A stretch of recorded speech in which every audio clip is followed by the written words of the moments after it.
அலைக்கும் வரஹ்மத்துல்லாஹி வபரகாத்துஹு.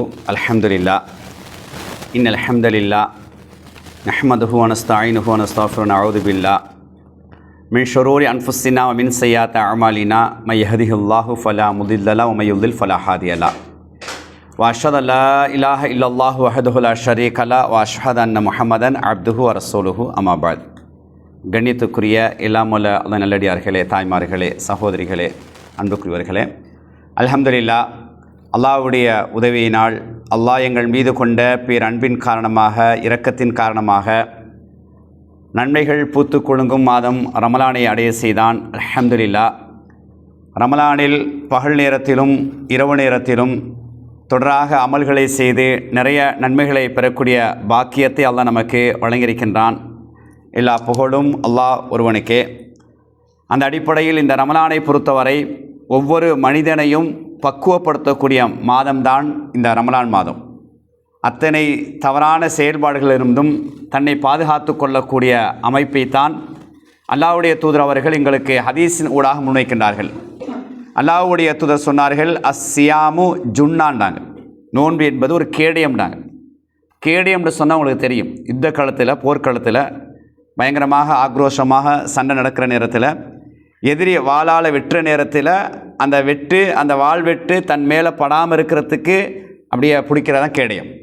அதுபோலத்தான் இந்த நோன்பு கேடயம் அப்படின்னு சொன்னால், ரமலானுக்கு முன்னால் சில தவறான பார்வைகள், தவறான செவிகள் கேட்டது, சிந்தித்தது, இப்படியான விடயங்களை விட்டு எங்களை பாதுகாத்து கொள்ள வேண்டும். சுருக்கமாக எங்களை அத்தனை விஷயங்களிலிருந்து, பாவமான காரியங்களிலிருந்து பாதுகாத்து கொள்ள வேண்டும் என்பதற்காக வேண்டித்தான் அல்லாஹ் இந்த நோன்பை எங்கள் மீது கடமையாக்கியிருக்கிறான். அதை குர்ஆனில் சொல்லும் பொழுது லஅல்லக்கும் தத்தகூன், நீங்கள் இறையச்சம் உள்ள மக்களாக மாற வேண்டும் என்பதற்காக வேண்டித்தான் இந்த நோன்பை நான் கடமையாக்கினேன் என்று சொல்லக்கூடிய செய்தியை நாங்கள் பார்க்குறோம். எனவே அன்புக்குரிய சகோதரிகளே, தாய்மார்களே, இப்போ அந்த நோன்பை பொறுத்தவரை இப்போ நிறைய நீங்கள் மார்க்கத்தை படிச்சுக்கிட்டு வாரீங்க. நாங்கள் எங்களுடைய நோக்கம் சொர்க்கம். நானும் என் கணவரும் என் பிள்ளைகள் எல்லாரும் என்ன செய்யணும்? சொர்க்கம் செல்ல வேண்டும். அதற்குத்தான் நாங்கள் மார்க்கத்தை என்ன செய்கிறோம்? நிறைய படிச்சுக்கிட்டு வரோம்.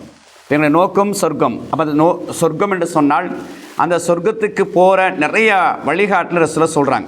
அதே போல் நரகத்துக்கு போகக்கூடிய நிறைய செயல்பாடுகளையும் அல்லாஹ்வுடைய தூதர் வழிகாட்டக்கூடிய காட்சியை பார்க்குறோம். இப்போ அது எது நம்ம இனங்கண்டம்னு சொன்னால் நரகத்துக்கு இது அழைத்து செல்லும், ஆகவே இதை நான் ஒதுங்கிக் கொள்ள வேண்டும், இதை என்னை சீர்படுத்தி கொள்ள வேண்டும் என்ற அடிப்படையில் எங்களை மாற்றிக்கொள்ள வேண்டும் என்பதற்காக வேண்டித்தான் உறவுகளோடு நாங்கள் சேர்ந்து நடப்போம் என்ற ஒரு முக்கியமான தலைப்பு தான்.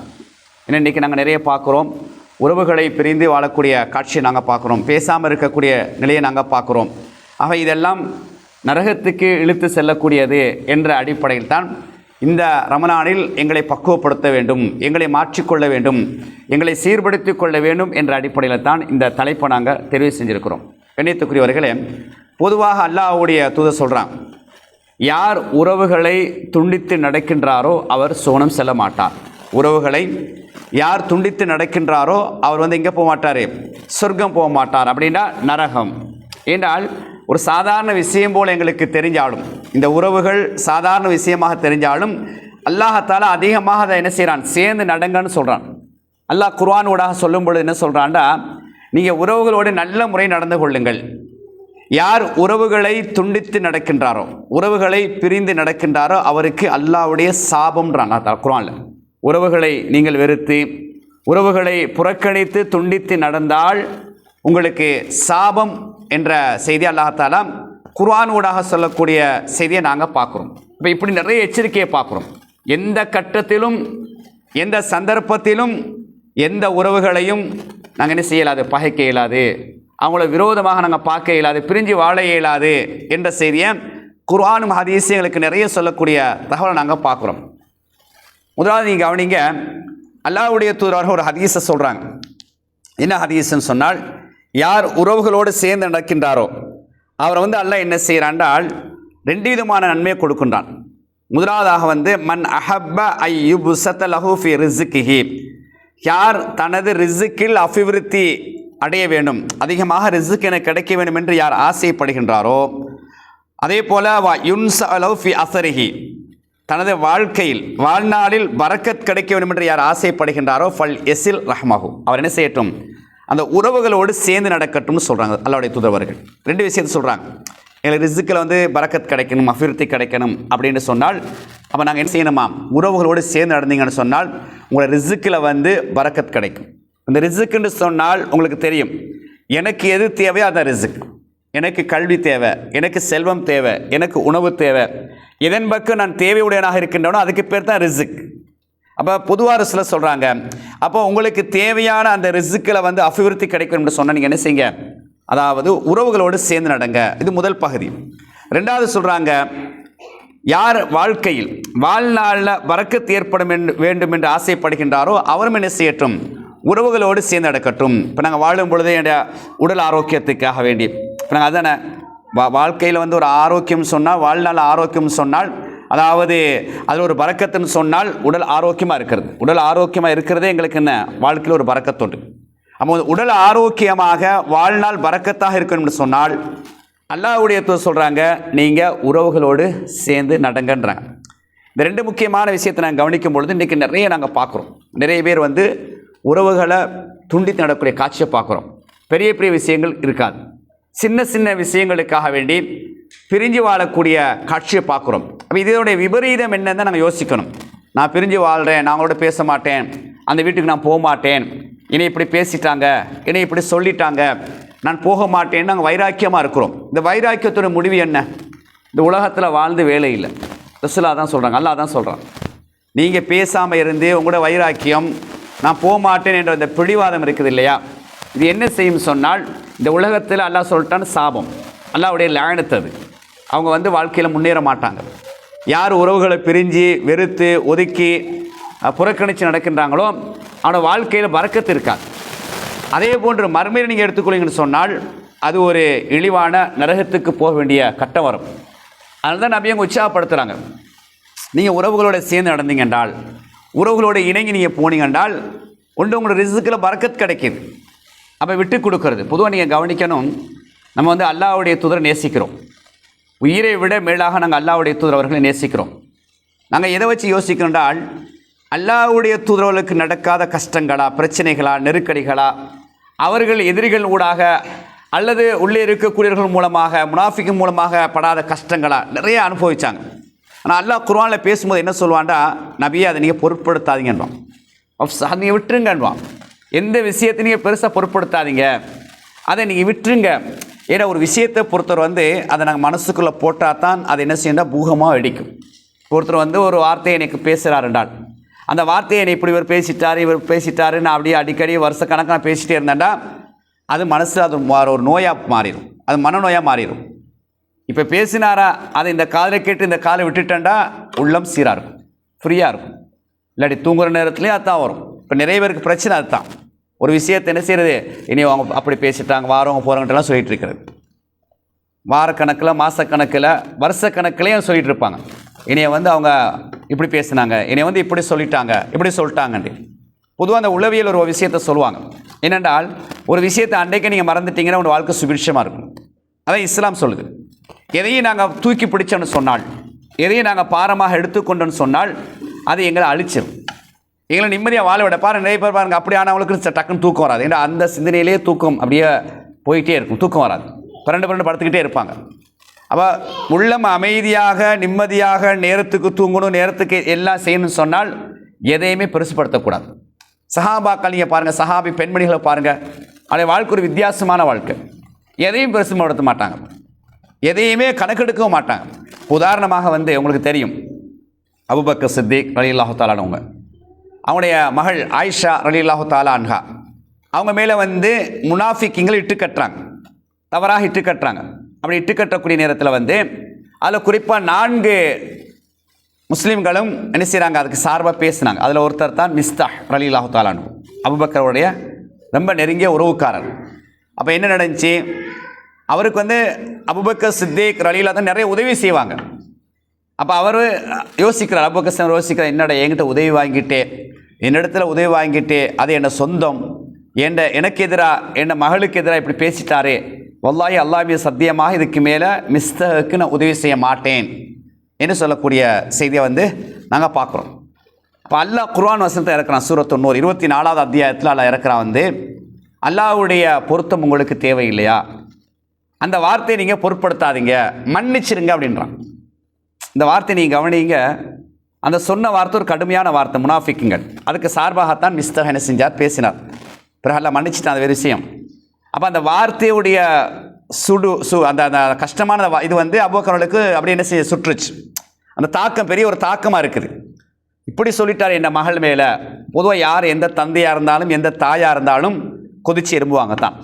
இப்போ அந்த அடிப்படையில் தான் என்ன செஞ்சாங்க, அபூபக்கர் சித்திக் ரலியல்லாஹு தஆலா சொன்னாங்க. ஆனால் அல்லாஹ் அதை விரும்பலை. அல்லாஹ் விரும்பலை. அது அல்லாஹ் என்ன விரும்புகிறான்டா, நீங்கள் அதை பொருட்படுத்தாதீங்க, நீங்கள் அதை பெருசுப்படுத்தாதீங்க, நீங்கள் அதை மன்னிச்சிருங்க. ஏன்னா அந்த மன்னிக்கக்கூடிய அந்த குணம் இருக்குது இல்லையா, அந்த மன்னிக்கக்கூடிய தன்மை இருக்கும்னு சொன்னால் அவன் உயர்ந்த மனிதனாக வாழ்வான். நான் மன்னிக்கவே மாட்டேன், ஒருபோது நான் மன்னிக்க மாட்டேன், இப்படி பேசிட்டாங்க அப்படி பேசட்டும், அதை அவங்களால பார்த்துக்கலாம், அவ்வளோதான். நம்ம மன்னிச்சிட்டோம்னா நாங்கள் அப்படியே சுத்தமாயிட்டோம், நாங்கள் நிம்மதி ஆகிட்டோம். அவங்கள பேசி நான் மன்னிக்க மாட்டேன்னு சொன்னால் நாங்கள் அதை விட பாவி ஆகிட்டோம். அங்கே அதை தான் கவனிக்கணும். நான் மன்னிக்க மாட்டேன், நான் விட்டு கொடுக்க மாட்டேன், நான் தாராள தன்மை நடக்க மாட்டேன் அப்படின்னா நான் அதை விட மோசம்னு அர்த்தம். இஸ்லாம் எனக்கு என்ன வழிகாட்டுது? அல்லாஹ்வுடைய தூதர் அவங்களுக்கு அல்லாஹ் தஆலா குர்ஆன் நிறைய இடத்துல பேச இதே வார்த்தையை சொல்கிறான். ஏன்னா அவங்களுக்கு முன்னால் எத்தனையோ சஹாபாக்கள் கொல்லப்பட்டாங்க, எதிரிகளால் துன்புறுத்தப்பட்டாங்க, சஹாபி பெண்மணிகள் கொல்லப்பட்டாங்க. இதெல்லாம் அவங்க வைராக்கியம் வச்சுக்கிட்டு பழி வாங்க நினச்சா வாங்கியிருக்கலாம். ஃபத்தஹு மக்கா ஹிஜ்ரி 8ஆம் ஆண்டு மக்காவுக்குள்ளே போகிறாங்க. கிட்டத்தட்ட 10,000 தோழர்களோடு உள்ளுக்கு போகிறாங்க. ஃபத்தஹு மக்கா வெற்றி அப்போ தான் கிடைக்கிது. ஒரே வார்த்தையில் சொன்னாங்க, நான் உங்கள் எல்லாத்தையும் மன்னிச்சிட்டேன்டாங்க. நீங்கள் செஞ்ச அநியாயத்துக்கு ஊரை விட்டு விரட்டிங்க, சொத்தை பறிச்சிங்க, அபகரிச்சிங்க, அடிச்சிங்க, ஏசினீங்க, பேசினீங்க, இப்போ ஏண்ட பவர் வந்துருச்சு, பழி வாங்கலை. என்ன சொன்னாங்க? நான் மன்னிச்சிட்டேன். இந்த தன்மை என்ன செய்யணும், வரணும்.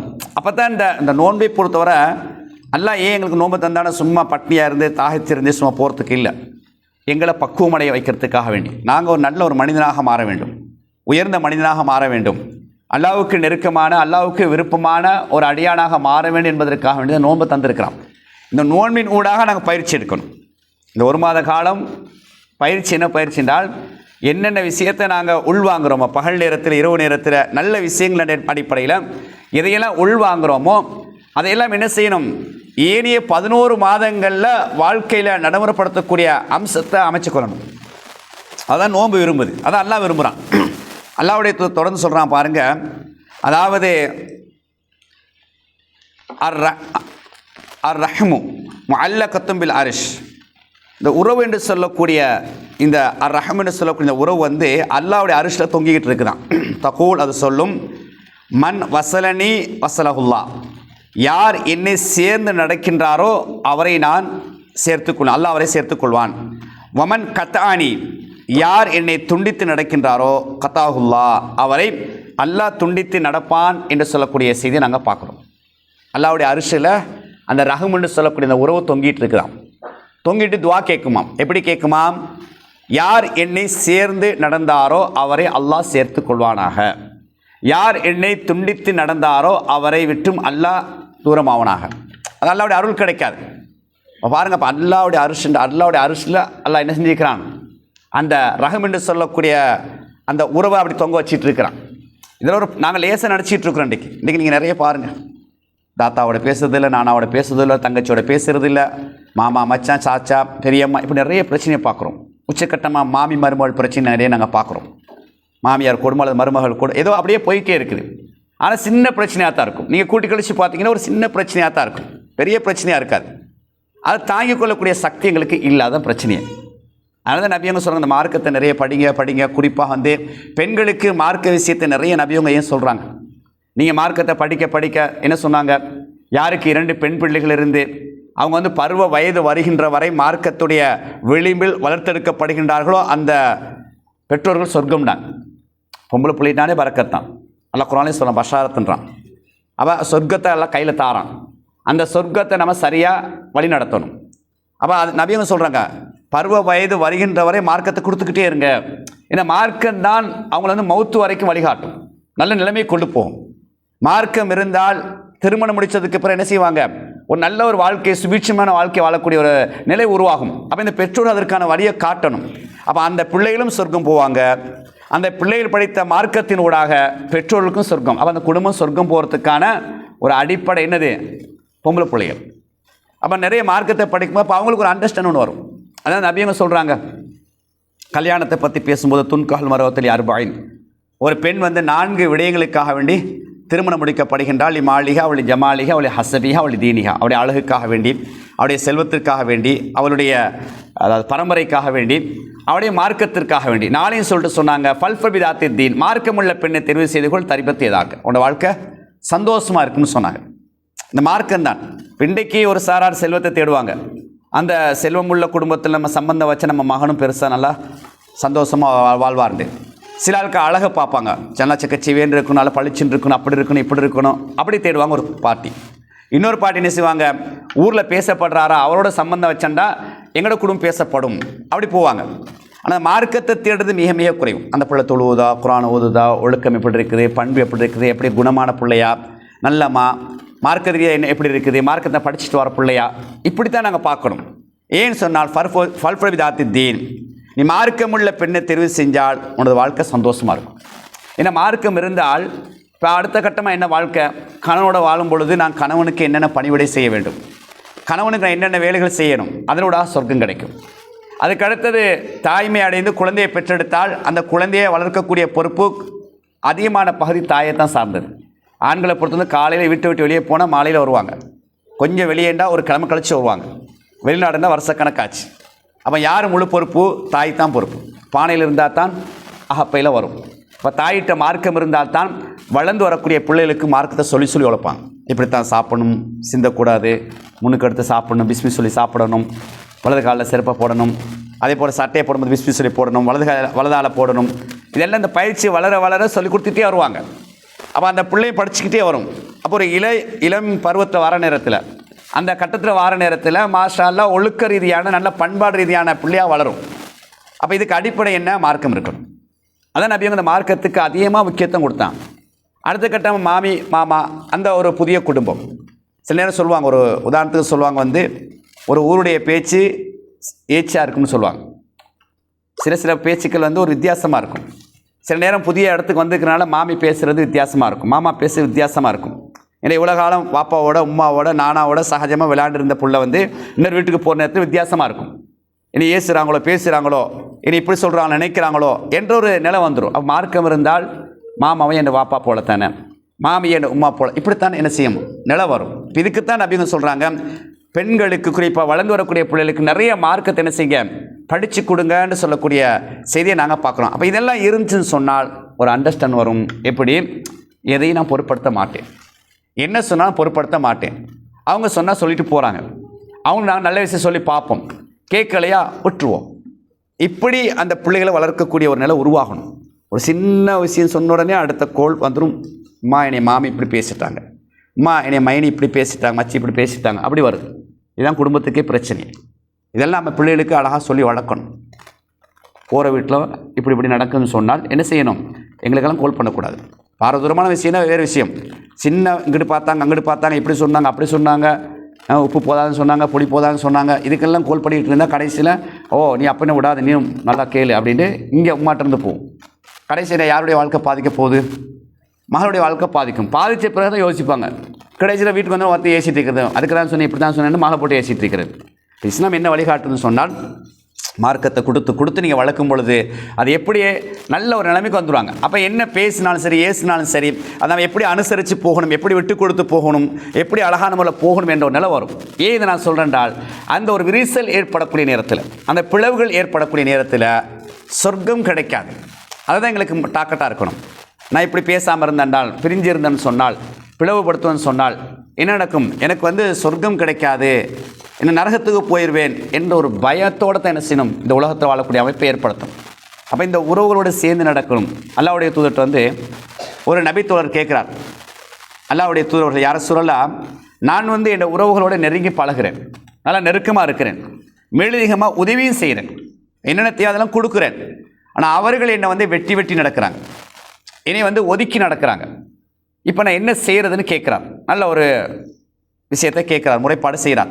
அப்போ தான் ரசூலுல்லாஹ் சொல்கிறாங்க, நீங்கள் சொல்வது உண்மையாக இருக்குன்னு சொன்னால் நீங்கள் அப்படியே நடங்க, அல்லாஹ் உங்களுக்கு ஒரு மலக்கை வச்சு உதவி செய்வான். அவர்கள் சுடு சாம்பல் சாப்பிடுவதை போல, அப்படின்னா நரகம்ன்றாங்க சுசலைசர். சில நேரங்களில் பிரச்சனை இருக்கும். இப்போ இவருக்கு ஆசையாக இருக்கும், சேர்ந்து நடப்போம், சரி சரி சொன்னால் சொல்லிட்டு போகிறாங்க, பேசிட்டு போகிறாங்க, நம்ம ஏன் பகைக்கணும். அவங்க நான் பார்க்க மாட்டேன், பேச மாட்டேன், இந்த வீட்டுக்கு வரக்கூடாது, வந்தானே எடுக்க மாட்டேன், ஏறிட்டு பார்க்க மாட்டேன், இப்படி என்ன செய்யும் நிலைமை வரும். இப்போ இதை வச்சு என்ன நடக்குதுன்னு சொன்னால் ஏட்டிக்கு போட்டியாக போயிட்டுருக்கு. அப்போ இவர் நெருங்கி நடக்கிறேன்னு சொன்னால் குற்றம் இல்லை, இவர் மேலே எந்த பாவம் கிடையாது, அல்ல மன்னிச்சு ஏற்றுக்கொள்ள. அவங்க ஒதுங்கி நடக்கிறாங்கன்ற ரசூல் என்ன சொன்னாங்க, சுடு சாம்பல் சாப்பிட வைப்பதை போன்று, அப்படின்னால் நரகம்னு சொல்கிறாங்க. ஆகவே எந்த கட்டத்திலையும் யாரையும் நாம் ஒதுக்கி நடக்க முடியாது. இஸ்லாம் சொல்லக்கூடிய அழகான வழிகாட்டல். நான் ஒரு மூமின் என்று சொன்னால், நான் அல்லாஹ்வை ஏற்றுக்கொண்டிருக்கக்கூடிய ஒரு அடியான் என்று சொன்னது, ஆணாக இருந்தாலும் சரி, பெண்ணாக இருந்தாலும் சரி, சில நேரம் யோசிப்பாங்க, என்னடா எப்படி நாங்கள் அவங்களோட உட்காந்து பேசுறது, எப்படி நாங்கள் இதாக்குறது. அப்போ எங்களுக்கு வந்து ஒரு ஈகோ ஒன்று வருது. நம்ம மார்க்கத்தை யோசிக்கிறேன், எங்களை பற்றி யோசிக்கிறேன், நான் என்னையை பற்றி யோசிக்கிறேன், நான் மார்க்கத்தை பற்றி அல்லாஹ் சொல்கிறத நான் கணக்கெடுக்கலை, அல்லாஹ்வுடைய தூதருடைய சொல்கிறத நான் கணக்கெடுக்கலை. நான் என்ன யோசிக்கிறேன், என்னையை பற்றி யோசிக்கிறேன், நான் எப்படி அவங்களோட பேசுறது, நான் எப்படி அவங்களோட சேர்ந்து நடக்கிறது, நான் எப்படி விட்டு கொடுக்கறது, நான் எப்படி மன்னிக்கிறது, நான் எப்படி தாராளத்தம் நடந்து கொள்வது, நான் என்னையை பற்றி தான் யோசிக்கிறேன். அப்போ என்னையை பற்றி யோசிச்சு என்ன முடிவு, கடைசியில் நரகத்தான் போகணும். நம்ம அல்லாஹ் சொல்கிற விஷயத்தை எடுத்து நடக்கணும். பரவாயில்ல, அல்லாஹ் சொல்கிறான், மன்னிக்க சொல்கிறான், ரசூலாவுக்கு சொல்கிறான், ரசூலாவோட நான் பெரிய ஆளா, சஹாபாக்கோட நான் பெரிய ஆளா, சஹாபி பெண்மணியோட பெரிய ஆளா, நான் விட்டு கொடுக்கறனால எந்த குறைஞ்சி போகிறதில்ல, எந்த குறைவும் எனக்கு ஏற்பட போவதில்லை, விட்டு கொடுத்தா எனக்கு சாதிக்க முடியும் என்ற அந்த நிலைப்பாடு யார்கிட்ட இருக்குதோ அவர்கள் இந்த உலகத்தில் வெற்றி அடைவார்கள். அப்படி இல்லாட்டி மோசமான இடத்துக்கு போக வேண்டிய கட்டத்தை தான் குர்ஆன் ஹதீஸுங்களுக்கு எச்சரிக்கக்கூடிய செய்தியை பார்க்குறோம். பாருங்கள், அல்லாஹ்வுடைய தூதர் அவர்கள் சில நல்ல விஷயங்களை சொல்கிறாங்க, ஒரு 4-5 விஷயத்தை சொல்கிறாங்க. அதில் முதலாவது சொல்கிறாங்க, யா அய்யுஹன்னாஸ், மனிதர்களே, பொதுவாக அழைச்சி சொல்கிறாங்க, அஃப்சுஸ் சலாம, சலாமை நீங்கள் பரப்புங்கன்றாங்க. சலாம் சொல்லக்கூடிய விஷயத்தை நீங்கள் பரப்புங்க. ஏன்னா இந்த சலாம் என்ற வார்த்தை வந்து சொர்க்கம் வரைக்கும் அழைத்து செல்லும். சொர்க்கத்தில் அடிக்கடி கேட்கக்கூடிய வார்த்தை சலாம் சலாம் சலாம் தான்.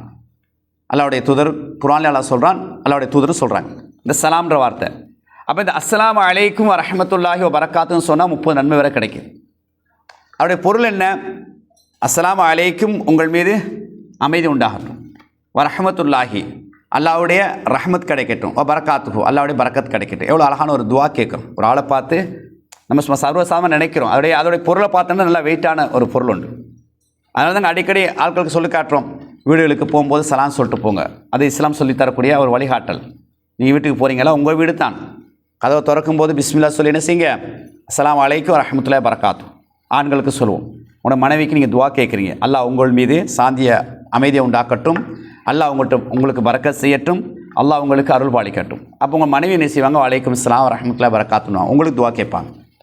உங்கள் மீது அல்லாஹ்வுடைய சாந்தி உண்டாகட்டும், உங்கள் மீது அல்லாஹ்வுடைய ரஹ்மத் உண்டாகட்டும், உங்கள் மீது அல்லாஹ்வுடைய பரக்கத் உண்டாகட்டும். எவ்வளோ பெரிய பாக்கியம். ஆனால் இது அதிகமாக யாரும் இந்த கணக்கெடுக்கிறது இல்லை. ரோட்டில் நீங்கள் போகிறீங்க வாரீங்க, ஒரு ஆளை நீங்கள் பார்க்குறீங்க, முஸ்லீமான ஆளுக்கு பார்க்குறீங்க, நாங்கள் வெக்கப்பட தேவையில்லை. ஏன்னா என்னை வந்து சொர்க்கத்துக்கு அழைத்து செல்லும் ஒரு பிரார்த்தனையும் கூட. இப்போ நாங்கள் ஒரு ஆளை சந்திக்கும் போது சொல்கிறோமா இல்லையா, எனக்கா நீங்கள் துவா கேளுங்கன்றோம், எனக்கா நீங்கள் பிரார்த்தனை செய்யுங்க. நாங்கள் அடிக்கடி மாறி துவா கேட்குறோம். இதுவே ஒரு பிரார்த்தனை உண்டு. அல்லாஹ்வுடைய பரக்கத்து அதிலே எல்லாம் அடங்கிருச்சு, அல்லாஹ்வுடைய ரஹமத் அதிலே எல்லாம் அடங்கிருச்சு. இப்போ இந்த அடிக்கடி இந்த சலாம் என்ற வார்த்தை அடிக்கடி பேசிக்கிட்டே இருக்கணும், அடிக்கடி சொல்லிக்கிட்டே இருக்கணும். நீங்கள் வாரீங்க, உதாரணத்துக்கு வரும்போது அஸ்ஸலாமு அலைக்கும் வரஹ்மத்துல்லாஹி பரக்காத்துன்றீங்க. இங்கே ஒரு 25-30 பேர் உட்காந்துருக்கிறீங்க, நீங்கள் எல்லாம் பதில் சொல்கிறீங்க, வலைக்கும் அஸ்ஸலாம் வரஹ்மத்துல்லாஹி பரக்கா. ஒட்டுமொத்த நன்மை அப்படியே போகுது. அவர் உங்களுக்காக எல்லாருக்கும் துவா கேட்குறார், நீங்கள் எல்லாரும் சேர்ந்து அவருக்கு துவா கேட்குறீங்க. எவ்வளோ பெரிய பரக்கத் அது. அதனால் சிலர் சொல்கிறாங்க, அஃப்சுஸ் சலாமை என்ன செய்யுங்க, பரப்புங்கண்டாங்க. அடிக்கடி மாறி சொல்லிக்கிட்டே இருங்க சலாம். அடிக்கடி காணும்போது, பேசும்போது, இப்போ ஃபோன் எடுத்தாலும், பேசும்போதும், மெசேஜ் போடும்போதும் சலாம் சொல்லி பேசக்கூடிய அந்த பழக்கத்தை அமைச்சுக்கணும்னு சொன்னால் அது என்ன செய்யும், எங்களை சொர்க்கம் வரைக்கும் அழைத்து செல்லும் என்ற செய்தி நபி ஸல்லல்லாஹு என்ன செய்கிறாங்க, முதலாவது சொல்கிறாங்க. அடுத்தது சொல்கிறாங்க, அதீமுத் ஆம, உணவளிங்கன்றாங்க, சாப்பாடு கொடுங்கன்றாங்க. அப்போ அந்த அம்சங்களை அமைத்துக்கொள்ளணும். சில நேரங்கள் நீங்கள் ஃபேமிலி ரீதியாக நேசியம் ஒன்று சேருவீங்க, அல்லது பக்கத்து வீடு ரீதியாக அடிக்கடி என்ன செய்யணும், சாப்பாடுகளை பரிமாறி கொள்ளக்கூடிய ஒரு செய்தி அமைச்சுக்கொள்ளணும். அதில் சில சொன்னாங்க, பக்கத்து வீட்டுக்கு நீங்கள் சமைச்சிங்கன்னா கொஞ்சம் கொடுத்து அனுப்புங்கண்டாங்க, தண்ணியை சரி ஊற்றி அனுப்புங்கண்டாங்க. இதெல்லாம் ஒரு நட்பு ஏற்படும். இஸ்லாம் என்ன வழிகாட்டுதுன்னா, நம்ம எப்பயுமே ஒத்துமையாக இருக்கணும், பிரிஞ்சு விடக்கூடாது, நல்லா பலமாக இருக்கணும், சந்தோஷமாக இருக்கணும், நிறைய வழிகாட்டல்கள். அப்போ பக்கத்து வீட்டுக்கு நீங்கள் என்ன செய்யுங்க, ஒரு ஆணை காய்ச்சிங்களா, அதில் தண்ணியை கொஞ்சம் ஊற்றி கொடுங்கன்னாங்க. இன்றைக்கு தண்ணி ஊற்றி கொடுக்கக்கூடிய அளவுக்கு யாருக்கும் கஷ்டம் இல்லை. மாஷா நல்லா சிறப்பாகவே கொடுக்கலாம். சமைக்கும் போதே எங்களுக்கு ஒரு நோக்கம் இருக்கணும். இன்றைக்கி இடியாப்பம் சொல்கிறோம், இதில் கொஞ்சம் ஒரு 10 இடியாப்பம் பக்கத்து வீட்டு கொடுத்து அனுப்பணும். இன்றைக்கி நமக்கு கொஞ்சம் இறைச்சியான காய்ச்சிரும், அதில் கொஞ்சம் கொடுத்து அனுப்பணும். மிஞ்சிறதை கொடுக்குறது வேலை இல்லை. சில ஆளுக்கு அப்படி தான் செய்வான். எல்லாம் சாப்பிட்டுக்கிட்டு முடிஞ்சு விழிச்சு வலிச்சு என்ன வீசணுமே என்ன செய்கிறது, இப்போ ஒரு தட்டில் பிளேட்டில் வச்சு பக்கத்து வீட்டுக்கு அனுப்புமே இல்லை அவருக்கு அனுப்புமேன்னு பார்க்குறது. அதில் பிரோஜனம். அதை நீங்கள் உங்களுக்கு தேவையில்லாத நேரத்தில் நீங்கள் என்ன செய்ய அனுப்ப பார்க்குறீங்க. ரிஸ்ல என்ன சொன்னாங்க, உங்களுக்கு எது விருப்பமோ அதான் கொடுக்க சொன்னாங்க. நீங்கள் விரும்பாத கொடுக்கக்கூடாது. எனக்கு விருப்பம் இல்லை, எல்லாம் கழிச்சாச்சு சாப்பிட்டாச்சு வீசுறது, அதை நீங்கள் கொடுக்கறது இல்லை. நீங்கள் சமைக்கும் போதே உங்களுக்கு என்ன வரணும், இன்றைக்கி இந்த வீட்டுக்கு நான் சாப்பாடு ஒரு நாளைக்கு கொடுக்கணும். ஒரு 10 வீடு சுற்றிங்கன்னு வச்சுக்கிறேங்களேன், ஒவ்வொரு நாளைக்கு கொடுக்குறது. இதெல்லாம் சுண்ணா, இதெல்லாம் வழிகாட்டல். இதில் பெரிய வரக்கத்து இருக்குது. உங்களுக்கு தெரியும், அபூ தல்ஹா ரலியல்லாஹு தஆலா அன்ஹு இரவு நேரத்தில் ஒரு விருந்தாளியை அழைச்சிட்டு போகிறார். ரசூல் அனுப்பி வைக்கிறாங்க. வீட்டில் சாப்பாடும் இல்லை, பிள்ளைக்குரிய சாப்பாடு தான் இருக்குது. வரலாறு உங்களுக்கு தெரியும். கடைசி நேசிறாங்க சாப்பாடு முடித்து கொடுத்து காலையில் பள்ளிக்கு வாரார். ரசூல் அவரை பார்த்து சிரித்தாங்க. என்ன யார் சொல்லலாம், ஏன் சிரிக்கிறீங்க? இல்லை, நீங்கள் 2 பேரும் இரவு நடந்து கொண்ட விஷயத்தை பார்த்து அல்லாஹ் சந்தோஷம் அடைந்தான், அல்லாஹ் சிரித்தான். பாருங்கள், தனக்கு சாப்பாடு இல்லை, தன்னை பிள்ளைக்கு இருந்த சாப்பாடை பிள்ளையை தூங்க வச்சுட்டு வந்த விருந்தாளியை கொடுத்தாங்க. அதை பார்த்து அல்லாஹ் என்ன செய்யணும், சந்தோஷம் அடைஞ்சு ரசூலுக்கு மெசேஜ் அனுப்பிட்டான், அவங்கள பாராட்டி. ஏன்னா ஒரு உணவளிப்பது என்பது உச்சக்கட்டமான இது, அல்லாஹ்வுடைய வேலை அது, உணவளிக்கிறது. அப்போ ஒரு அடியான் இன்னொரு அடியானுக்கு சாப்பாடு கொடுக்கும்போது அல்லாஹ் சந்தோஷம் அடைக்கின்றான். அதான் இன்னொரு ஹதீஸ் வருது, மறுமை நாளில் அல்லாஹால கேட்பான், நான் உன்ன இடத்துல சாப்பாடு கேட்டு வந்தேன், நீ சாப்பாடு தரல, நீ சாப்பாடு கேட்டு வந்தியா, நீ எப்போ சாப்பாடு கேட்டு வந்தா, நீ தான் சாப்பாடு எங்களுக்கு தாரலாச்சே, இந்த ரஸாக்காச்சே, நீ எப்போ சாப்பாடு கேட்டா அப்படின்ட்டு. இந்த நாளில் இந்த அடியானை உன்ட்டு சாப்பாடு கேட்டான், உணவு கேட்டான். நீ உணவு கொடுத்திருந்தால் என்னை நீ கண்டிருப்பா, அந்த இடத்துல உணவு நீ கொடுத்திருந்தால் என்னை கண்டிருப்பாய். அந்தந்த சில இடங்களில் எழுதி போட்டிருப்பாங்க, ஏழையின் சிரிப்பில் இறைவனை காண்பாய். ஏழையை சிரிக்க வைத்தால், சந்தோஷமடைய வச்சால் அந்த இடத்துல இறைவனை காண்பாய். அதனால தான் நீங்கள் சஹாபாக்களை பாருங்கள், வறுமையில் இருந்தாலும் பிறருடைய விஷயத்தில் அதிகமாக கவனம் செலுத்தினாங்க. ஒரு கட்டத்தில் ஒரு 4-5 பேர் வராங்க, ஒரு கூட்டம் வராங்க. நபியவங்க பார்க்கும்போதே நபியவங்களே கவலையாக போயிடுச்சு. ஏன்னா அவங்களோட உடுப்பு ஊத்தியாக இருக்குது, ஒட்டு போட்டது கிழிஞ்சு இருக்குது, வயிறெல்லாம் ஒட்டி போய் பசிகிற அந்த பசியுடைய அறிகுறி அப்படியே முகத்தில். நீண்ட நாள் சாப்பிடாத ஒரு அமைப்பு. ஒரு சில சஹாபாக்களை பார்த்து சொன்னாங்க, இவங்களுக்கு உதவி செய்யுங்கன்னாங்க. யார்கிட்ட சொல்கிறாங்க, அவங்களுக்கே ஒன்றும் இல்லை, அவங்களே வறுமையில் தான் இருக்கிறாங்க. இப்போ அவங்க பாருங்கள், நபியவங்க சொன்னதுக்கு என்ன செய்கிறாங்கன்னா, காட்டுக்கு போய் விறகை வெட்டி அடியை சுமந்துட்டு சந்தையில் விற்று அந்த கிரயத்தை கொடுக்குறாங்க. இதை சஹாபாக்கள் தனக்கு இல்லாட்டியும் பிறருக்கு கொடுத்து அல்லாஹ் சந்தோஷப்படுத்தணும். ஆனால் அந்த சமுதாயத்தை ஈக்குவலாக யாரும் வர முடியாது. ரலியல்லாஹு வரது அன்ஹுன்னு அல்லாஹ் சொல்கிறான். அவர்களை அல்லாஹ்வும் புரிந்து கொண்டான், அவர்களும் அல்லாஹ்வை புரிந்து கொண்டார்கள். பிறருக்காக வேண்டியே வாழ்ந்தாங்க. பிறருக்கு எதுவாக இருந்தால் எனக்கு தேவையில்லாட்டி பரவாயில்ல, அவங்கள சந்தோஷப்படுத்தி அல்லாஹ்வுடைய அன்பை நான் பெறணும், அல்லாஹ்வுடைய அன்பை பெற்று நான் சொர்க்கத்துக்கு போகணும். அப்படிப்பட்ட ஒரு அதனால் சொன்னாங்க, அவங்க ஒரு கையளவு கொடுத்ததுக்கு நீங்கள் மலையளவு கொடுத்தாலும் அந்த சமுதாயத்துக்கு ஈக்குவலாக உங்களுக்கு வர முடியாது.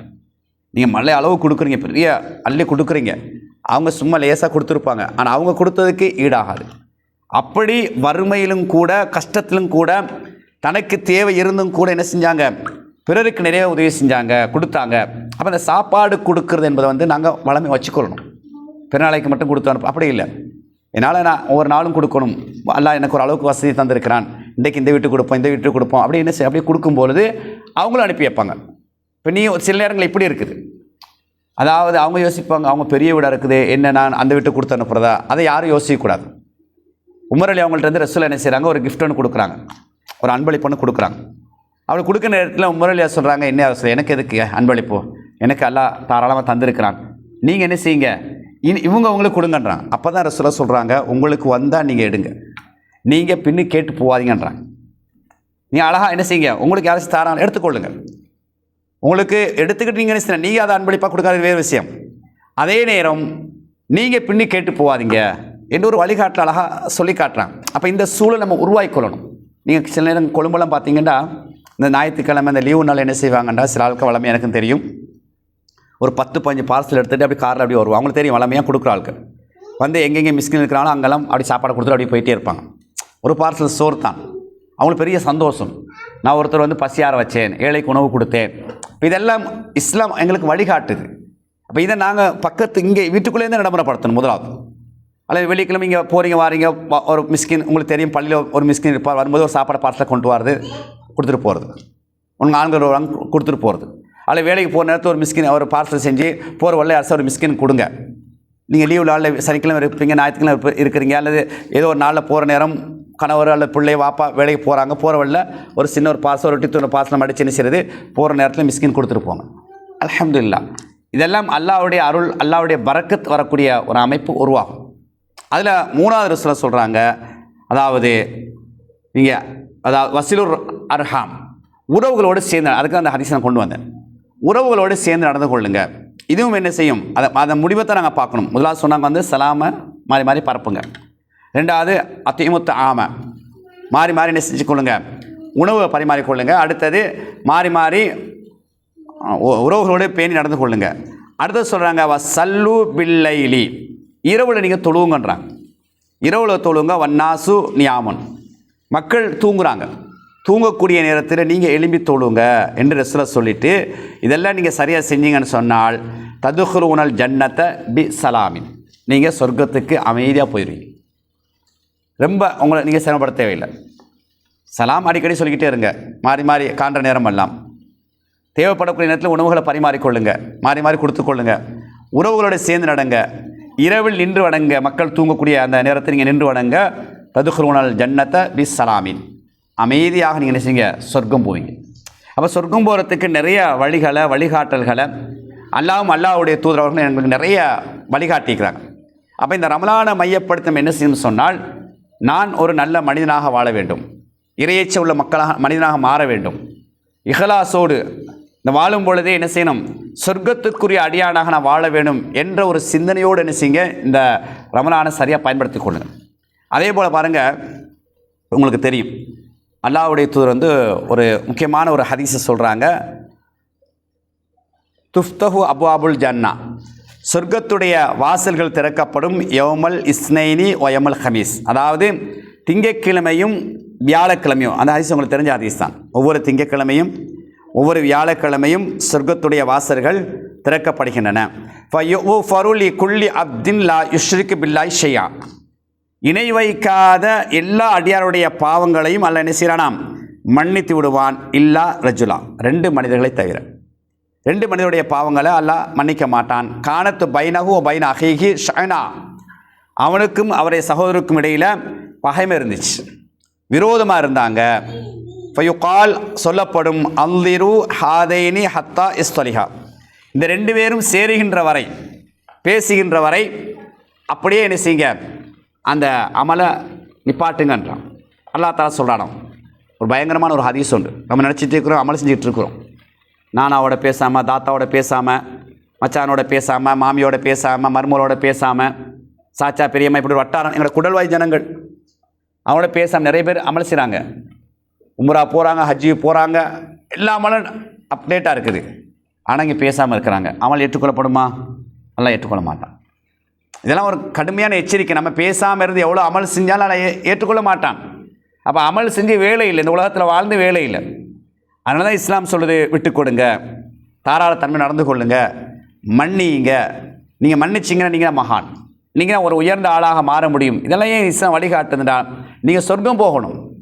இது சின்ன விஷயமோடு தெரியுது. அவரோட நான் பகைச்சிட்டு இருக்கிறது, மாமியோடு பேசாமல் இருக்கிறது, மருமகளோடு பேசாமல் இருக்கிறது, பக்கத்து வீட்டோட பேசாமல் இருக்கிறது, சாட்சியோட பேசாமல் இருக்குது, நாங்கள் நலவுன்னு நினச்சிட்டு இருக்கிறோம். நலவு அல்ல, அது எங்களுக்கு பாரமாக இருக்கும். அது நரகத்துக்கு போகக்கூடிய செயலாக இருக்கும் என்ற தகவலை தான் இந்த ஹதீஸ். பாருங்கள், அப்போ திங்கக்கிழமையும் வியாழக்கிழமையும் சொர்க்கம் திறக்கப்படக்கூடிய நேரத்தில் எங்களை அமல் எடுத்துக்காட்டப்படுது. அப்போ அமல் எடுத்துக்காட்டப்படுது என்றால் அப்போ அவர் என்ன செய்யணும், ஷிர்க் வைக்காத இருந்தால் அல்ல உடனே எல்லாம் பார்த்து மன்னிச்சிடுவான். அது ஏற்றுக்கொள்ளப்படும், அமல் ஏற்றுக்கொள்ளப்படும் சொன்னால் சகஜமாக இருக்கணும். பேசாமல் இருக்கான்னு சொன்னால் ஏற்றுக்கொள்ளப்படமாட்டாது. இப்போ இதெல்லாம் நாங்கள் ஏன் நினைவுபடுத்துகிறோம், எங்களை பக்குவப்படுத்தி நம்ம யார் சரி அப்படி யார் சரி இருப்போம்னு சொன்னால் எங்களை மாற்றிக்கொள்ளும். நம்ம இப்போ வைராக்கியம் எங்களுக்கு தேவையில்லை, எங்களுக்கு பிடிவாதம் தேவையில்லை, நாங்கள் நல்ல முறை நடந்து கொள்வோம். ஏன்னா இன்னொரு ஹதீஸ், பொதுவான ஒரு ஹதீஸ் வருது, யார் 3 நாளைக்கு மேல் பேசாமல் இருந்து அதே நிலையில் மௌத்தா போனால் நரகம். அப்போ எவ்வளோ பெரிய பாவம்னு பாருங்கள். பேசாமல் இருக்கிறாரு, திடீர்னு மௌத்து வந்துருச்சு. மௌத்து சொல்லிட்டு வராதே, நான் மௌத்து வரப்போகிறேன்னு சொல்லுமா? சொல்லாது. எதிர்பாராமல் வந்துடும். தூக்கத்துலேயும் வந்துடலாம், விழிச்சிட்டு இருக்கிற நேரத்துலையும் வந்துடலாம், எப்படி வரலாம். மௌத்து வரும், எந்த நேரத்தில் வரும், எந்த இடத்துல வரும், எந்த நிலையில் வரும், யாருக்கும் தெரியாது. திடீர்னு மௌத்து வந்துருச்சுன்னா வாழ்க்கை முடிஞ்சு. அப்போ அந்த மௌத்துக்கு முன்னால் நம்ம என்ன செய்யணும், நல்ல முறையில் பேசக்கூடிய அமைப்பை ஏற்படுத்தி கொள்ளணும். அப்போ ஒருத்தர் வந்து பேசாமல் இருந்து திடீர்னு மௌத்து வந்துருச்சு, 3 நாள் சான்ஸ், 1 நாள் பரவாயில்ல, இஸ்லாம் அனுமதித்தாரு, 2 நாள் அனுமதித்தாரு, 3ஆவது நாள் அனுமதித்தார், 4ஆவது நாள் முடியாது, பேசித்தான் ஆகணும். கணவனும் மனைவியாக இருந்தாலும் சரி, பக்கத்து வீட்டாக இருந்தாலும் சரி, சொந்த பந்தங்களாக இருந்தாலும் சரி, உச்சக்கட்ட 3 நாளைக்கு மேலே நீங்கள் பேசாமல் இருக்க இயலாம், பேசி ஆகணும். இஸ்லாம் சொல்லுது, நான் முஸ்லீம்னு சொன்னால், நான் அல்லாவை ஏற்றுக்கொண்டிருக்கின்றேன், அல்லாவுடைய தூதரை ஏற்றுக்கொண்டிருக்கேன்னு சொன்னால் கட்டாயம் என்ன செய்யணும், பேசி ஆகணும். ஏன் பிடிவாதத்தை வந்து அங்கே காட்டையலாம், நான் வந்து என்ன செய்யலாம், நான் இப்படி அப்படி நீ அப்படி பார்த்து பேசிட்டாங்க, இப்படி பார்த்து பேசிட்டாங்க, அந்த வார்த்தை உங்களோட சொல்லியிருக்கணும், அப்போ தான் உங்களுக்கு விளங்கும், அதெல்லாம் தேவையில்லை எங்களுக்கு. அந்த வார்த்தையும் எல்லாம் பார்த்துக்கலாம், அவ்வளோதான். கடினமான சுடுசொல் என்று சொன்னால் கடினமான உள்ளத்தை தாக்கூடிய அளவுக்கு நல்லா பார்த்துக்குறோம், நாங்கள் பார்க்க தேவையில்லை, நாங்கள் ஒன்றும் சொல்ல தேவையில்லை.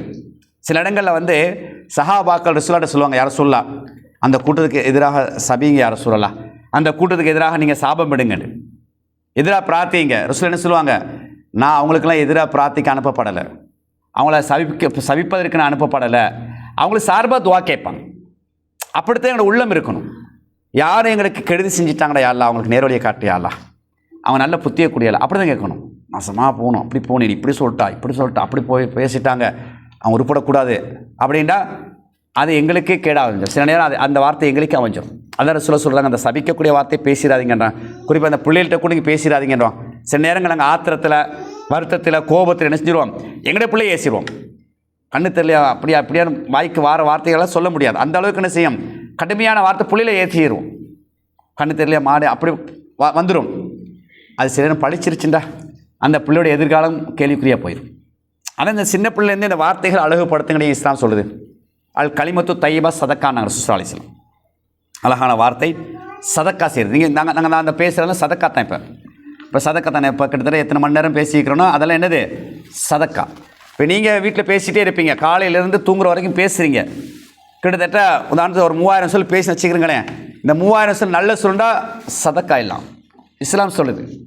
அப்போ பிள்ளைகளோட, கணவனோட, பக்கத்து வீட்டாரோட யாரெல்லாம் பேசுகிறீங்களோ, ஃபோன்லையோ அல்லது எதிலே பேசினாலும் அந்த நல்ல வார்த்தைகள் வரக்கூடிய நேரத்தில் எல்லாம் சதக்கா. நம்ம என்ன செய்யுது, ஆத்திரத்தில் சில நேரம் பிள்ளைகளை ஏசுறது, ஒரு கிளாஸ் தெரியாமல் உடைச்சிட்டாலும் கூட என்ன செய்கிறது, அப்படி வேறு மாதிரி வித்தியாசமாக ஏசுறது, அது படிச்சிருச்சுண்டா. சில நேரம் ஏசுன எப்படி ஏசுனா துவாவாக ஏசுங்க. ஆத்திரத்தில் ஏச்ச வரத்தான் செய்யும், அது துவா என்ற அடிப்படையில் அல்லாஹ் தான் உனக்கு நேர் வழியை காட்டணும். அப்போ அது ஒரு துவாவாக போயிடும். அல்லாஹ் தான் உனக்கு இப்படி செய்யணும். அப்போ அந்த தாக்கம் அந்த ஏச்சா இருக்கணும், அந்த வார்த்தை துவாவாக இருக்கணும். அந்த சொல் வந்து தாக்கத்தை ஏற்படுத்தணும். உண்மையிலே ஏசுகிறாங்க, வாப்பா ஏசுகிறாங்க, அதான் அதை விளங்கணும். ஆனால் அது பிரார்த்தனையாக இருக்கணும். அப்போ அதான் அந்த மிஷாரை பற்றி சொல்கிற நேரத்தில் சொல்லுவாங்க, சுதேசி சொல்லுவாங்க. அது பெரிய வீட்டில் சின்னாளாக இருக்கிற நேரத்தில் சரியான சுட்டியாளாக இருந்தாராம், இப்போ பிறலி தான் செஞ்சுட்டு இருப்பாராம். அவங்க அம்மா அடிக்கடி ஏசுவாங்களாம், கடுமையாக ஏசுவாங்களாம். அல்லாஹ் வந்து உனக்கு வந்து மக்கா இமாமா தான் ஆக்கணும். அந்த ஏச்சு வந்து துவா தான், அந்த ஏச்சு தாக்கமாக இருக்கும். அவர் சொல்லுவார், எங்களை உம்மா ஏசுனது தான், ஆனால் துவாவாக ஏசுனாங்க, அதனால தான் மக்கா இமாமா நான் வந்தேன். அப்போ அப்படி தான் அந்த பிள்ளைகளுடைய அமைப்பை நாங்கள் அப்படித்தான் உருவாக்கணும். அப்போ எங்களை பக்குவப்படுத்தா பிள்ளைகளுக்கு அந்த வார்த்தையில் அழகாக சொல்லணும். சில பிள்ளைகள் சில ஏரியாக்களை பார்த்தா சின்ன பிள்ளையிலேருந்தே பேச்சே வித்தியாசமாக இருக்கும். சில ஏரியாக்களில் நீ எடுத்து பாருங்கள், சில ஏரியாக்களை எடுத்து பாருங்கள், பேசும்போதே ஒரு வித்தியாசமாக, என்னடா இந்த பிள்ளை இப்படி பேசுது அப்படின்னு நாங்கள் சொல்லுவோம். சில ஏரியாக்கள் கண்ணியமாக இருக்கும், அந்த சூழல் அந்த உருவாக்கும் அவங்கள. அப்போ எங்களுடைய வீட்டு சூழலை நல்லா பக்குவமாக உருவாக்கணும். பேச்சு ரீதியாக, நடத்தை ரீதியாக, அனைத்தும் சின்ன பருவத்திலிருந்து சின்ன பிள்ளையிலேருந்து இப்படித்தான் அவங்களோட பேசணும், இப்படி தான் இறக்கமாக பேசணும், இப்படி தான் அன்பாக பேசணும், கனிவாக பேசணும், நல்ல வார்த்தைகளை பேசணும், இப்படித்தான் நடந்து கொள்ளணும். இதெல்லாம் நீங்கள் வளர்ந்து வரக்கூடிய பிள்ளைகளுக்கு சொல்லக்கூடிய நேரத்தில் அப்போ இதெல்லாம் என்ன செய்யும், சரியாக வந்துடும். ஆகவே அன்புக்குரியவர்களே, அப்போ இந்த பேசாமல் இருப்போம் என்று சொன்னால் என்ன செய்யும், 3 நாள் தான் சான்ஸ், அதுக்கு மேலே மௌத்தா போயிட்டால் அது நரகம். நல்லா பாதுகாக்கணும். சில நேரம் கணவன் மனைவி அப்படியே பேசாமல் இருப்பான். அதே நேரம் வந்து ஷிர்கான விடயங்கள் அல்லது மார்க்கத்துக்கு முரணான விடயங்கள், அதுக்காக வேண்டி நாங்கள் பிரிஞ்சுக்கிறோம்னா அது பிரச்சனை கிடையாது, அதுக்கு நன்மை இருக்குது. மறுமை நாளில் நிழல் வரக்கூடிய 7 கூட்டத்தார்களில் ஒரு கூட்டம் என்னது, தஹாப்பா ஃபில்லாஹி, அதாவது அல்லாஹ்வுக்கான் நேசித்தவர்கள், அல்லாஹ்வுக்காக வேண்டி பிரிந்தவர்கள். இப்போ ஒருத்தர் மௌலித் ஓத கூப்பிடுறார், கந்தூரி ஜியாரம், இப்படி ஷிர்கான விஷயத்துக்கு கூப்பிடுறார். நம்ம ஏலான்றோம், எங்களோட சொந்த உறவு தான், நான் நாத்தா தாத்தா அப்படி இருக்கிறாங்களே, நீங்கள் வீட்டுக்கு வரலாட்டு உங்களோட பேச மாட்டேன், என்ன மௌலித் ஃபங்க்ஷனுக்கு வரலாட்டி என்ன செய்ய மாட்டேன், நான் வந்து உங்கள் வீட்டுக்கு வரமாட்டேன், பேச மாட்டேன், இப்படி ஒருத்தர் சொல்கிறாங்கன்னா அது பிரச்சனை, அது நன்மை எங்களுக்கு. அல்லாஹ்வுக்கு ஷிர்க்கு செய்யக்கூடிய இடத்துல எனக்கு வேலை கிடையாது, மார்க்கத்துக்கு முரணாக நடக்கக்கூடிய இடத்துல எனக்கு வேலை கிடையாது. அதுக்கான நான் நீங்கள் பிரியறேன்னா பிரச்சனை இல்லை, அதுக்கான என்னை பேசாமல் இருக்கணும் பிரச்சனை இல்லை. அப்போ அதுக்கு இஸ்லாம் என்ன சொல்லுது? அதிகமாக நன்மையை வந்து இஸ்லாம் தருது. உச்சக்கட்டமாக மறுமை நாளில் அல்லாஹ் அர்ஷுடன் எல்லை தாரான் என்ற செய்தியை நாங்கள் என்ன செய்யணும்? ஹதீஸில் பார்க்குறோம். அது இல்லாமல் வேறு எந்த சந்தர்ப்பத்திலையும் நீங்கள் என்ன செய்யலாது? பேசாமல் இருக்க இயலாது என்பதை வந்து சுருக்கம் வளையும் கொள்ளுங்கள். ஆகவே இந்த ரமலான் மாதம் இதை உள்ளத்தில் பதித்து எங்களை பக்குவப்படுத்தும். இது மட்டுமல்ல, ஒவ்வொரு விஷயத்தையும் என்ன செய்யுங்க, நான் இப்படித்தான் என்னை மாற்றிக்கொள்ள வேண்டும், இப்படித்தான் அமைச்சுக்கொள்ள வேண்டும், நான் சொர்க்கத்துக்குரிய ஒரு பெண்ணாக வாழணும், என்னை குடும்பத்தை சொர்க்கத்துக்குரிய குடும்பம் மாற்றணும், எங்களோட சூழலை இப்படித்தான் மாற்றிக்கொள்ள வேண்டும் என்ற அடிப்படையில் என்ன செய்யுங்க, திட்டமிட்டு இந்த ரமலானை கழிக்கக்கூடிய அமைப்பை ஏற்படுத்துங்க. அதே போல் அல்லாஹ்வுடைய தூதர் சொன்னாங்க வந்து, யார் ஒரு நாளைக்கு 10 ரக்காய் சுன்னத் தொழுகிறாரோ அல்லது 12 ரக்காய் சுன்னத் தொழுகிறாரோ அவருக்கு என்ன கிடைக்கும்?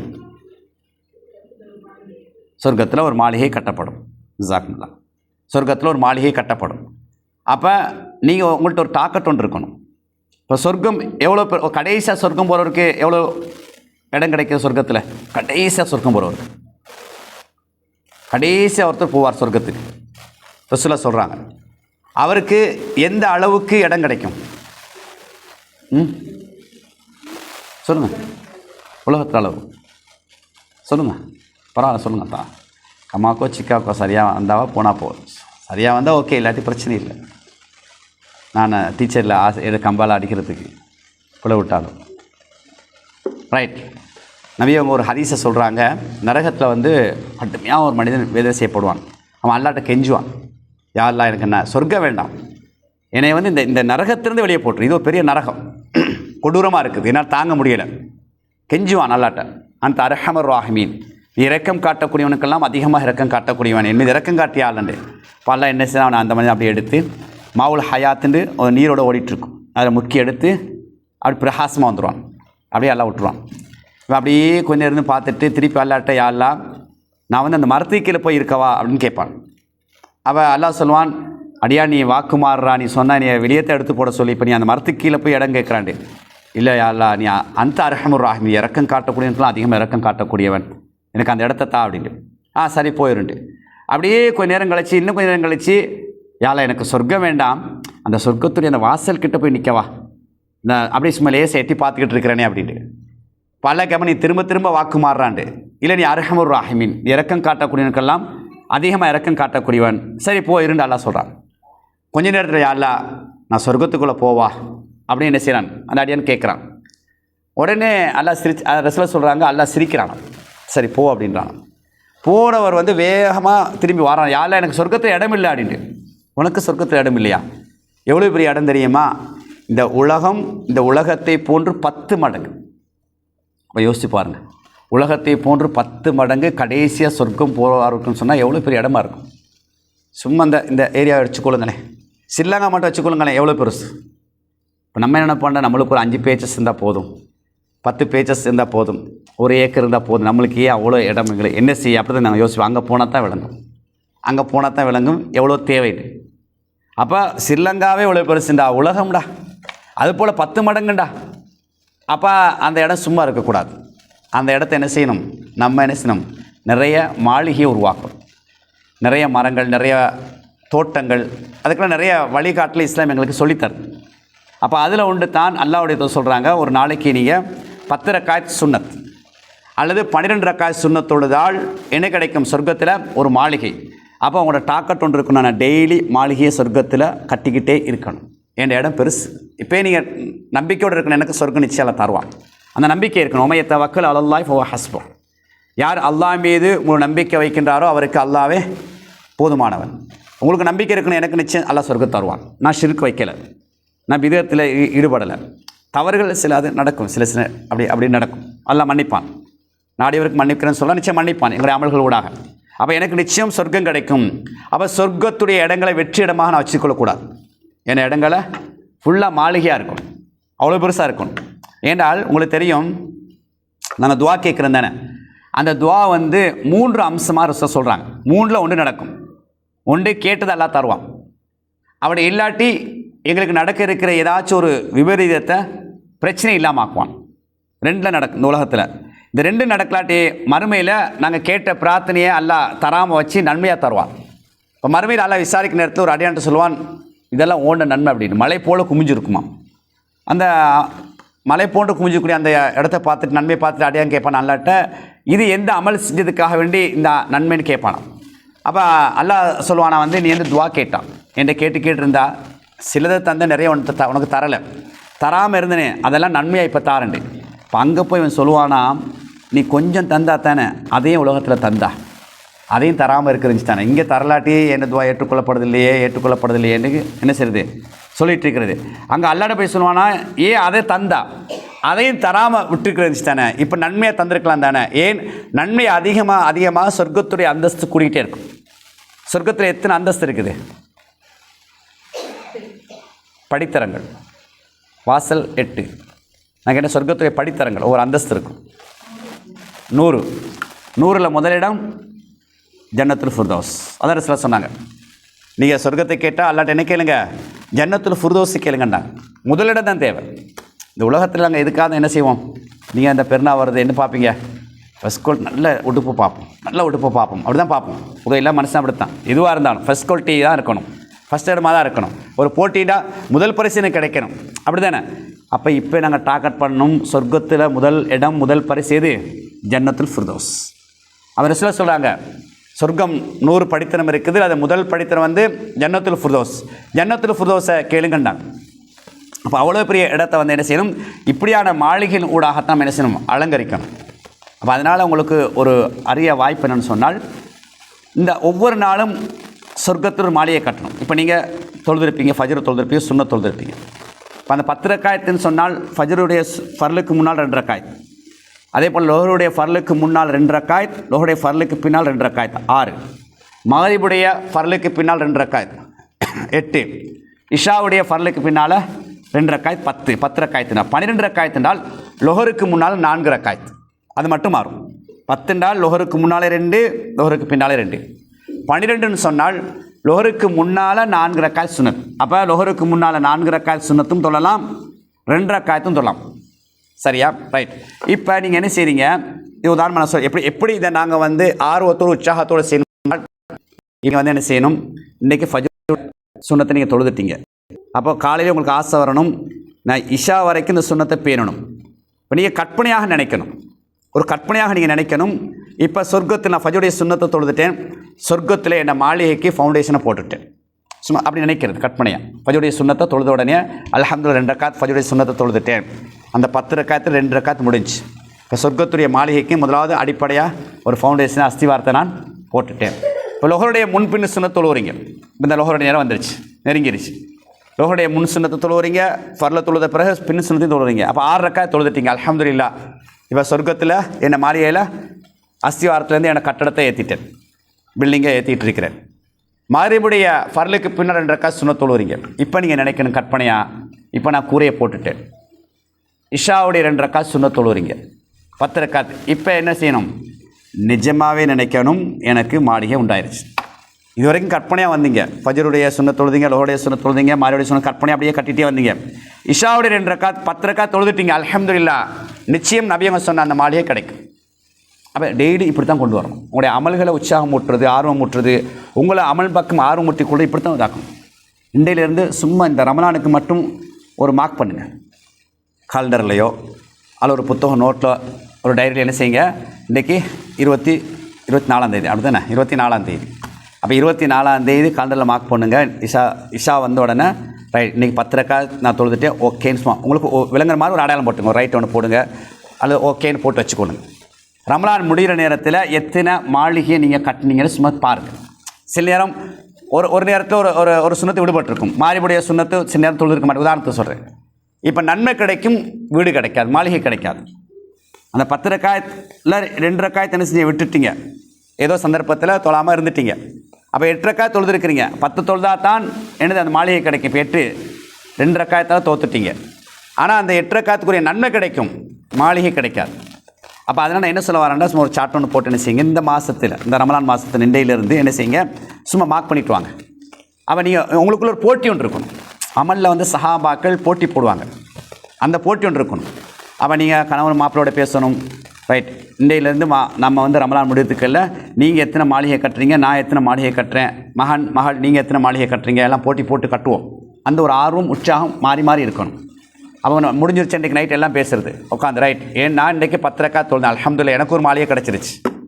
நீங்கள் அப்படியே என்ன செய்கிறது, அப்படி பேசி பேசி செய்யும் பொழுது உங்களுக்கு ஒரு ஆசை ஒன்று வரும். அந்த தொடர் அப்படியே ஒவ்வொரு மாதம் கொண்டு போயிட்டே இருக்குது. கால்டாலஸ் மலையேசை சிறுசாக மார்க் பண்ணிகிட்டே வருது. அப்போ உங்களுக்கு ஒரு ஆசை வரும், கிட்டத்தட்ட ஒரு வருஷத்துக்கு இத்தனை மாளிகையை நான் வந்து என்ன செய்யறேன், உருவாக்கியிருக்கிறேன். இந்த அமல் உங்களை உற்சாகப்படுத்தும், ஒரு நல்ல ஒரு இடத்துக்கு என்ன செய்யும், உங்களை கொண்டு போகக்கூடிய அமைப்பு உருவாகும். இது ஒரு பகுதி. இது இல்லாமல் நீங்கள் கியாமலையில் தொழுகைக்கு வாரீங்க, இரவு தொழுகைக்கு வாரீங்க. கிட்டத்தட்ட முதல் 8 ரக்காயத்தில் 16 சஜ்தா செய்கிறீங்க. அந்த 8 ரக்காயத்தில் கொஞ்சம் நீண்ட சஜ்தா தருவாங்க துவா கேட்கறதுக்காக வேண்டி. கடைசி வித்திரு 3 ரக்காயத்து வந்து கொஞ்சம் அவசரமாக தான் தொழுவாங்க, முடிகிற கட்டம் தானே. அந்த 8 ரக்காயத்துக்கு ஒரு நீண்ட ஒரு இடம் தாராங்க. அப்போ நீங்கள் நிறைய துவா கேளுங்க. அந்த துவாக்களை எப்படி இருக்குன்னு சொன்னால் கட்டம் கட்டமும் வாங்க. இப்போ உங்களுக்கு சில நேரம் அந்த துவா கேட்குற அந்த மெத்தட் சரியாமல் இருக்கலாம். முதலாவது சஜ்தாவில் வந்து பாவமன்னிப்பை கேட்குறது, அப்படியே கேட்டே வருது. அவர் எழுமிட்டாரா, 2வது சஜ்தா நேரத்தில் தொடர்ந்து அப்படியே கேட்குறது. 2வது சஜ்தா, 3வது 4வது சஜ்தா அப்படியில் வந்து அல்லாவுடைய அருளை கேட்குறது, ரஹ்மத்தை கேட்குறது, மௌஃபிரத்தை அப்படியே என்ன செய்யுது, அப்படியே ஒன்றா வரணும். 8 ரக்காயத்தை முடியும் போது அப்போ உங்களுக்கு ஒரு திருப்தி ஒன்று இருக்கும். நான் நிறைய துவா கேட்டேன், என்னென்னதெல்லாம் கேட்டேன்னு வரும். இடையே மாறி மாறி கேட்காம வளமையாக அப்படி அந்த ஸ்டைலை வச்சுக்கிட்டே வரணும். முதல் ரக்காயத்தை பாவமன்னிப்பை கேட்கணும், எனக்கு கேட்கணும், என் அம்மா கேட்கணும், என் வாப்பா கேட்கணும், என் மனைவி கேட்கணும், என் கணவனை கேட்கணும், என் பிள்ளைகளுக்கு கேட்கணும், எல்லா மூமினும் கேட்கணும். என்னென்ன அப்படியே வருது. அப்போ அதுக்கு அந்த ஒரு சரியாக வந்துடும். எல்லாருக்கும் சொல்லி கேட்கும்போது, யாரெல்லாம் என் பாவத்தை மன்னிச்சிரியால, என் பெற்றோடைய பாவங்களை மன்னிச்சிரியாலா, என் கணவருடைய பாவத்தை மன்னியாலா, என் மனைவியுடைய பாவம் மன்னிச்சிரியாலா, என்னை பிள்ளைகள் செய்த பாவங்களை மன்னிச்சிரியாலா, ஒவ்வொரு மூமிகளும் அது அப்படி கேட்குற நேரத்தில் என்ன செஞ்சிடும், ஒரு ரக்காயத்து டக்குன்னு சின்ன எழும்புவான். இப்போ நீங்கள் கேட்டுருக்கிற நேரத்தில் எழுமிட்டார் என்றால் அது அப்படியே 2வது ரக்காயத்து என்ன செய்யுது, தொடர்ந்து அப்படியே கேட்குறது. அடுத்த செய்தியால் வந்து அல்லாவுடைய ரஹ்மத்து கேட்குறது, யாரா என் மீது கருணை காட்டியா, இறக்கம் காட்டியாலா, இன்னார் மீது கருணை காட்டியாலா, உன் அருளால் வந்து இதை எனக்கு லேசாக்கி தாயா அல்லா, என்ன செய்யுது, அல்லாவுடைய அருள். பொதுவாக நீங்கள் விளையும் கொள்ளுங்க. அப்படிங்க துவா கேட்கும்போது அந்த அர்ஹமுர் ராஹிமின் இருக்குது தானே, அந்த சொல் 4 நபிமார்கள் ஓதிய வார்த்தை தான், அந்த சொன்ன வார்த்தை தான் அது. யாக்கூப் அலைஹிஸ்ஸலாத்து வஸ்ஸலாம் அவர்கள், அதே போல் யூசுப் அலைஹிஸ்ஸலாத்து வஸ்ஸலாம் அவர்கள் வாப்பா மகன், அங்கே மூசா அலைஹிஸ்ஸலாத்து வஸ்ஸலாம் அவர்கள், அய்யூப் அலைஹிஸ்ஸலாத்து வஸ்ஸலாம் அவர்கள். அந்த அர்ஹமுர் ராஹிம் அடிக்கடி அல்லா குர்ஆன் சொல்லி காட்டுறான். ஏன்னா பொதுவாக அல்லாஹ் விரும்புவது வந்து அல்லாவோட பேரை சொல்லி துவா கேட்குறது. அல்லாவோட பேரை சொல்லி துவா கேட்கும்போது அல்லாஹ் அதிகமாக விரும்புவான். 7வது அத்தியாயம் 180வது வசனத்தை அல்லாஹ் சொல்கிறான், வலில்லாஹில் அஸ்மால் ஹுஸ்னா, அல்லாஹ்வுக்கு அழகிய திருநாமங்கள் இருக்கின்றன, ஃபது அபிஹா, அதை கொண்டு நீங்கள் என்ன செய்யுங்க, துவா கேளுங்க. இப்போ அல்லாவோட பேரை சொல்லி கேட்கும்போது துவாவுக்கு அல்லாஹ் அதிக முக்கியத்துவம் தருவான். அப்போ நீங்கள் அடிக்கடி துவா கேட்கும் பொழுது சஜிதால அந்த அர்ஹமுர் ராஹிமீன், யாலா அந்த அர்ஹமுர் ராஹிமீன். நான் சொன்ன அந்த நரகத்திலிருந்து அந்த வெளியே வரார் அந்த மனுஷன், அவர் அந்த வார்த்தை சொல்கிறார், அர்ஹமுர் ராஹிம், இறக்கம் காட்டக்கூடியவனுக்கெல்லாம் இறக்கம் காட்டக்கூடியவன். அந்த சொல்லுக்கு அல்லாவுடைய அந்த இறக்கம் கூடுதலாக கிடைக்கும். அப்போ நீங்கள் துவா ஒன்று கேட்கும்போது அடிக்கடி அந்த அர்ஹமுர் ராஹிம் யாலா, எனக்கு இதை தாயாலா, அந்த அர்ஹமுர் ராஹிம் யாலா, இதை இந்த நோயை குணப்படுத்தியாலா, அந்த அர்ஹமுர் ராஹிமின் யாலா, இந்த விஷயத்தை எனக்கு லேசாக்கி தாயாலா, அடிக்கடி அந்த வார்த்தையை சொல்கிறது. அப்போ லேசான வார்த்தை தான் அந்த அர்ஹமுர் ராஹிமீன். அதே போல் யா ஹய்யூ யா கய்யூம் பிரஹ்மத்திக்க அஸ்தகைசு, லேசான வார்த்தை. யா ஹய்யூ என்பது அல்லாவுடைய பேர் தான், அதாவது உயிரானவன். யா கையூம் நிலையானவன். யா ஹய்யூ யா கையூம் பிரஹ்மத்திக்க, உனது அருளை கொண்டு அஸ்தகைசு, நான் உதவி தேடுகிறேன். இதையும் உங்களுடைய துவாக்களுக்கு இடையே சொல்லி என்ன செய்கிறது, செஞ்சாலும் நிறைய துவா கேட்குறது, இப்படி அமைச்சு கொடுறது. இப்படி துவாக்கள் நீங்கள் கேட்குற நேரத்தில் வந்து அப்போ உங்களுக்கு ஒரு திருப்தி உணரும். அல்ஹம்துலில்லாஹ், இந்த தொழுகை ஒரு உயிரோட்டம் உள்ள தொழுகையாக இருந்துச்சு, அல்லாவுடைய பேரை சொல்லி நிறைய துவா கேட்டேன், இப்படி துவா கேட்டேன் என்ற அடிப்படை என்ன செய்யுங்க, அந்த துவாக்களை கேட்கக்கூடிய அமைப்பை அமைச்சு கொள்ளுங்கள்.